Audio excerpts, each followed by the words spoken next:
¿Conoces los riesgos asociados a los suplementos que toma? El hecho de que sea fácil comprarlos no significa que sean seguros en cualquier dosis o para cualquier persona. Hola, soy Cintia Reyes y en este canal exploramos evidencia científica que nos permite responder preguntas cotidianas relacionadas con nuestra salud y bienestar.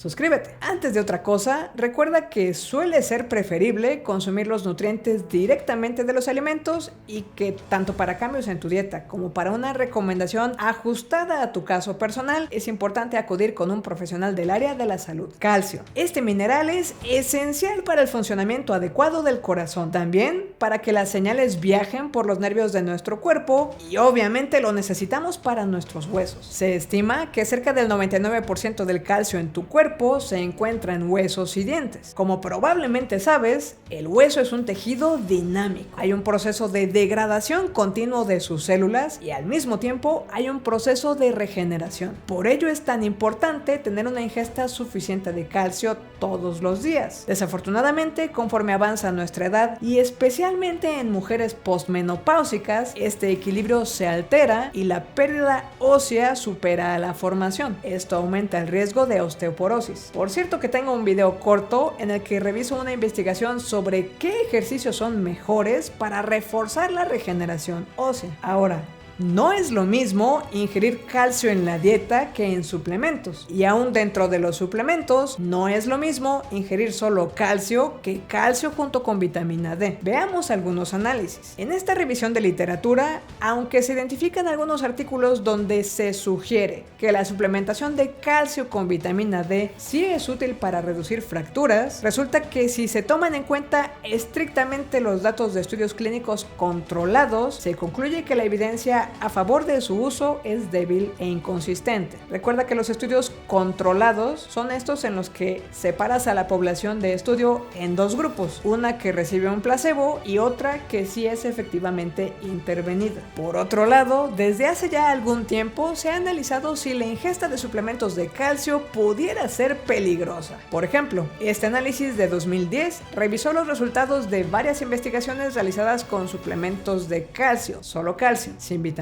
D. Se identificó que en el grupo de personas que tomaron este suplemento se presentó 31% más infartos. En este otro análisis, realizado con una población de Corea del Sur, se comparó el riesgo cardiovascular entre personas que habían tomado suplementos de calcio con y sin vitamina D. En el grupo de personas que tomaron calcio sin vitamina D, el riesgo de infarto no fatal aumentó alrededor de 89%. Esto sugiere que este suplemento debería tomarse acompañado con vitamina D. La vitamina D parece ayudar a regular cómo se distribuye el calcio en el cuerpo. Lo que queremos es que el calcio efectivamente ayude a la regeneración ósea y no que termine calcificando arterias. Aunque si ya viste el video en el que hablo sobre la suplementación de vitamina D, habrás notado que no es tan sencillo saber qué tanta vitamina D necesitamos en primer lugar. Algunos investigadores consideran que el problema sucede cuando tenemos una ingesta de calcio como suplemento sin vitamina D, porque esto provoca un pico en los niveles de calcio en sangre y eso es lo que facilita que se calcifiquen las arterias. Sugieren que esto no sucede cuando el calcio llega a nuestro cuerpo a través de los alimentos. De acuerdo con los institutos nacionales de salud de los Estados Unidos, la que te muestro a la izquierda es la tabla de dosis recomendada de ingesta de calcio diario y la de la derecha es el límite superior. Aparentemente, la opción ideal es llegar a esta dosis de calcio recomendada directamente con la dieta. Al menos eso es lo que parecen sugerir estudios como este. Aquí se siguió a más de 5,000 personas por alrededor de 10 años. Los participantes que tuvieron una alta ingesta de calcio a través de su dieta sin suplementos son quienes parecen haber mostrado el mayor efecto protector a condiciones cardiovasculares, incluyendo la formación de calcificaciones en arterias. Por su parte, aquellos participantes que sí tuvieron una suplementación de calcio, sí aumentaron su riesgo de incidentes por calcificación de arterias. Este otro estudio, con datos de casi 390,000 personas, con un seguimiento promedio de 12 años, identificó que la suplementación de calcio en multivitamínicos o calcio solo parece aumentar el riesgo de muerte por eventos cardiovasculares en hombres, pero no en mujeres. También sugiere que el calcio a través de la dieta no muestra este riesgo. Como en otras ocasiones, te recuerdo que para realizar cambios en tu dieta es importante acudir con un profesional del área que, acorde a tus necesidades personales, pueda recomendar si aumentas, por ejemplo, ingesta de queso, y de cuál, o de yogur, o alternativas, sobre todo para personas con dietas especiales. Antes de proseguir, te comento que este proyecto sobrevive gracias a tus donaciones. Si deseas apoyar la creación de contenido mensual, puedes dar clic en el botón Unirme para contribuir mensualmente. Próximamente ofreceré cursos de comunicación de ciencia. Si quieres enterarte cuando esto suceda, en la descripción del video encontrarás un enlace para registrarte a esta lista de avisos. También ahí encuentras un registro para el resumen mensual de nuevo contenido. Y si aún no lo haces, suscríbete al canal.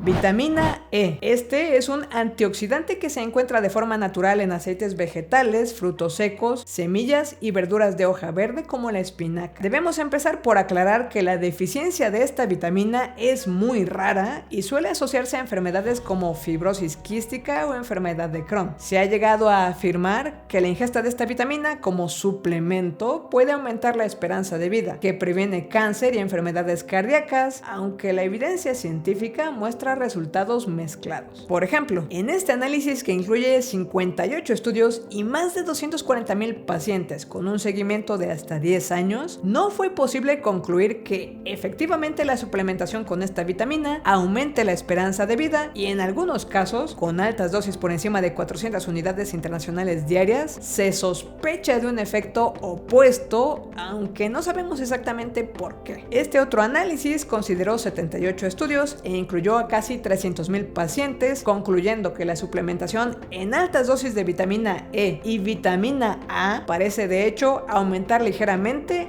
la mortalidad. En este otro estudio se analizó si la vitamina E podía reducir la mortalidad específicamente en pacientes con cáncer. Se incluyeron datos de 12 investigaciones que aportaron información de más de 167,000 pacientes sin encontrar evidencia de que haya diferencia estadística con la ingesta de este suplemento. Aún así, se reconoce que es posible que reduzca el riesgo de cáncer de próstata. Por otro lado, aunque no existe consenso todavía, investigaciones como estas sugieren que es posible que la combinación de vitamina E y vitamina C en altas dosis dificulte la adaptación celular al entrenamiento de resistencia. Como referencia, estas son las dosis recomendadas de vitamina E diarias. Vitamina A. Habrás notado que mencioné en uno de los análisis previos que se concluyó que la alta suplementación también con vitamina A podría aumentar la mortalidad en lugar de la esperanza de vida. Igual que sucede con la vitamina E, es difícil que exista deficiencia a la vitamina A porque se le encuentra en alimentos muy variados. La vitamina A es esencial para mantener nuestra visión, división celular, reproducción y función inmunitaria del cuerpo. Aunque es esencial para la salud en general, su consumo excesivo puede provocar toxicidad aguda y crónica. A esto se le conoce como hipervitaminosis A. Además, la vitamina A se reconoce como posible teratógeno. Esto significa que podría causar malformaciones cuando se ingieren altas dosis de suplementos durante el embarazo. Hablamos de dosis por encima de las 10,000 unidades internacionales diarias. De hecho, esta tabla muestra la equivalencia de dosis máxima de ingesta de vitamina A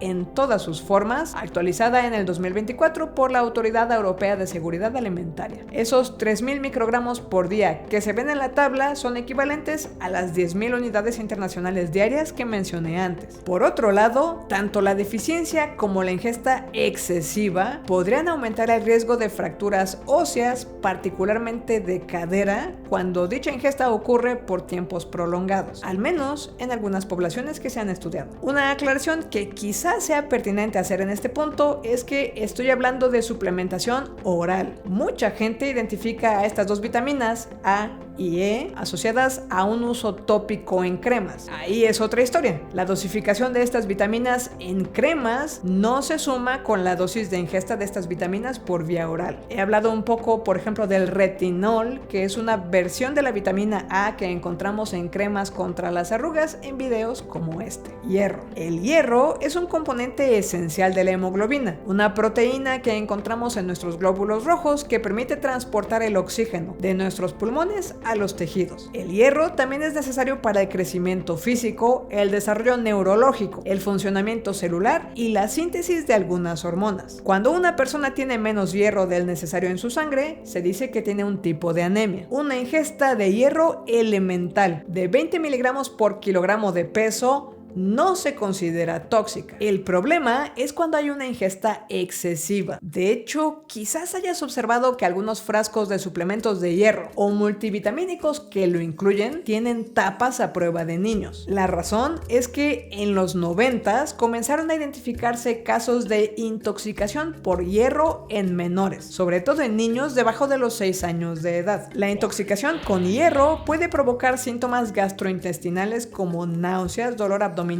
diarrea o vómito con sangre y progresar a daño hepático, renal o cardiomiopatías. Otro posible problema de la suplementación de hierro es que cuando sobrepasamos la ingesta recomendada, se reduce nuestra capacidad de absorber zinc. Esto se ha identificado específicamente en suplementos, pero no en alimentos. Hay algunas investigaciones que sugieren que en niños menores de 2 años, sin llegar a los niveles de intoxicación, un exceso de suplementación de hierro podría estar asociado con un desarrollo cognitivo menor, aunque no parece haber estudios que hagan seguimiento de esto a largo plazo. Para ser claros, esta es la ingesta diaria recomendada de hierro de acuerdo a los Institutos Nacionales de Salud de los Estados Unidos. También es importante recordar que la ingesta de alimentos y suplementos con hierro se debe distanciar en el tiempo de medicamentos como la levotiroxina para la tiroides, el omeprazol o el calcio, ya que estos dificultan su absorción. En este video platicamos algunas recomendaciones para aumentar la ingesta de hierro en tus alimentos. Y como hemos dicho en otras ocasiones, los suplementos en general no están regulados por la FDA de los Estados Unidos, por lo que siempre es posible que estemos consumiendo algo distinto a lo que creemos. En otros videos comento algunas recomendaciones de cómo podemos reducir al menos un poco este riesgo. Suscríbete al canal y comparte nuestro material. Te invito también a ver este video en el que analizamos 5 alimentos que asumimos saludables que quizás no lo son. Recuerda que puedes apoyar la creación de contenido con pequeñas donaciones como ya lo hacen ellos.